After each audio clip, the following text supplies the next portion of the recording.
Allez, bienvenue. Aujourd'hui, on va parler d'un truc que presque tout le monde oublie dans sa routine de muscu, le cou. C'est souvent la pièce manquante qui peut complètement transformer un physique. Voyons voir pourquoi et surtout comment s'y prendre.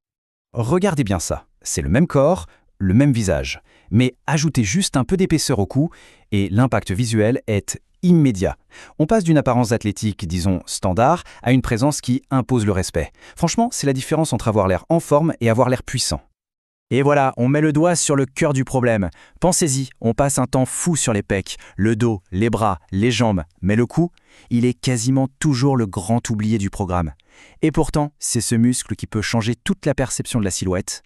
Alors, pourquoi s'embêter avec le cou au-delà de l'esthétique? Eh bien, il y a des raisons vraiment importantes. C'est un véritable atout pour la performance et même pour la santé au quotidien. Les bénéfices sont énormes. Un cou solide, ça ne donne pas juste un air plus balèze. Ça soutient mieux la tête, ce qui améliore la posture de manière spectaculaire, surtout à notre époque où on passe notre temps la tête penchée sur les écrans. Ça peut aussi réduire les raideurs et les douleurs au réveil.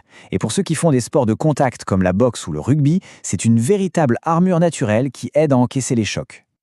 L'image est un peu brutale, mais elle est parfaite, non? Elle illustre très bien ce paradoxe de voir des physiques super développés partout, sauf à cet endroit précis. C'est un déséquilibre qui saute aux yeux et qui, finalement, affaiblit l'impression de puissance générale. Et la meilleure nouvelle dans tout ça, c'est que le cou réagit super vite.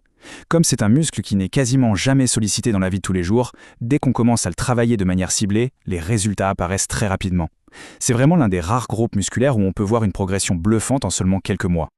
Bon, avant de sauter sur les exercices, c'est hyper important de piger en 2 minutes comment le cou fonctionne. Il n'est pas juste là pour tenir la tête, Il a 3 fonctions principales et il faut entraîner les 3 pour avoir un cou qui soit à la fois fort et fonctionnel.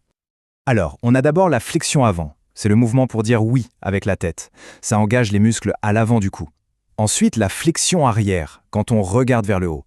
Ça renforce l'arrière du cou, ce qui est crucial pour une bonne posture. Et enfin, la flexion latérale et la rotation. Pencher et tourner la tête. Ces mouvements sont indispensables pour un cou équilibré et mobile. Allez, assez de théorie, on passe à l'action. On va voir une méthode simple, super sécuritaire et vraiment efficace qu'on peut faire chez soi sans avoir besoin d'un matériel de fou. Attention, un point super important avant de commencer. Le fameux pont de cou, popularisé par les lutteurs, on oublie. Tout de suite. Oui, ça peut marcher, mais le risque de se bousiller les vertèbres cervicales est juste beaucoup trop élevé, même avec une technique parfaite. On va privilégier la sécurité avant tout. Et là, c'est le point non négociable. On ne saute pas l'échauffement. Jamais. Le cou, c'est une zone sensible. Y aller à froid, c'est la meilleure façon de se choper des raideurs, des contractures ou même d'avoir des vertiges en pleine série. On ne veut pas ça. Et l'échauffement, c'est pas compliqué, Ça prend 1 ou 2 minutes, montre en main. On fait quelques hochements de tête lents, des rotations douces de gauche à droite et des petites inclinaisons, comme si on voulait toucher l'épaule avec l'oreille. Le but, c'est juste de faire circuler le sang et de préparer les muscles. Ok, on est bien échauffé. C'est parti pour les 3 exercices fondamentaux qui vont cibler toutes les fonctions du cou qu'on vient de voir. On attaque avec le neck curl. Ça, c'est l'exercice roi pour l'avant du cou. On s'allonge sur le dos sur un banc, les épaules juste au bord. Et le mouvement est simple. On ramène le menton vers la poitrine en contrôlant, puis on redescend doucement. La clé, c'est de bien contrôler la descente. Quelques petites astuces pour bien faire le mouvement. Au début, commencez sans aucun poids, c'est super important pour bien sentir le truc. Quand vous serez prêt à ajouter un disque, mettez une serviette pliée sur le front, c'est plus confortable. Un haltère avec une grosse prise peut aussi bien tenir. Mais surtout, concentrez-vous sur le contrôle, pas sur la vitesse.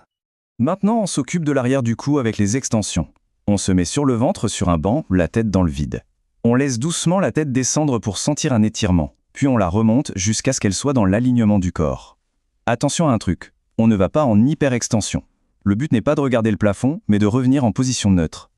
Et là encore, même conseil, on démarre sans poids. Pour la suite, pour progresser, le harnais de tête est vraiment un super investissement. Ça permet de charger de manière bien plus stable et sécuritaire que de tenter de tenir un disque en équilibre derrière la tête. Allez, dernier exercice pour un cou complet, la flexion latérale, pour bosser les côtés. On s'allonge sur le côté, sur un banc ou même au bord de son lit. On laisse la tête descendre sur le côté, oreille vers l'épaule, puis on la remonte en contrôlant le mouvement. C'est un mouvement pur, on n'essaye pas de tourner la tête en même temps. Une bonne façon de débuter cet exercice, c'est de commencer par des rotations simples, sans poids, juste pour s'habituer. Ensuite, on passe à la flexion latérale, qu'on pourra lester petit à petit. L'objectif, c'est de viser entre 10 et 20 répétitions bien propres de chaque côté. Parfait, on a les exercices maintenant, comment on met tout ça en musique? Comment on organise tout ça dans une routine simple et qui tient la route sur le long terme? Voilà le plan d'action. C'est simple. Pour chacun des 3 exercices, le curl, l'extension et la flexion latérale, on va faire 3 séries de 10 à 20 répétitions. Simple, direct et ultra efficace. Et pour la fréquence? Pour commencer, 1 à 2 séances par semaine, c'est parfait. On va déjà voir de super résultats. Plus tard, si la récupération suit bien, on peut éventuellement monter à 3 voire 4 fois par semaine. Mais le plus important, c'est vraiment d'écouter son corps. Et bien sûr, on n'oublie pas la règle d'or de la musculation, qui s'applique aussi au cou, la surcharge progressive. Pour que le cou se développe, il faut qu'il reste un défi. Ça veut dire qu'au fil du temps, il faut chercher à ajouter une répétition, un tout petit peu de poids, ou à ralentir le mouvement. Bref, rendre chaque séance un chouïa plus difficile que la précédente.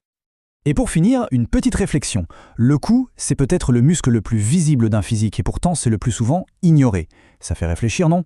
Ça nous amène à nous demander quelles autres choses évidentes, que ce soit en muscu ou en santé en général, on est en train de complètement zapper alors qu'elles sont juste là, sous notre nez. C'est une question à méditer.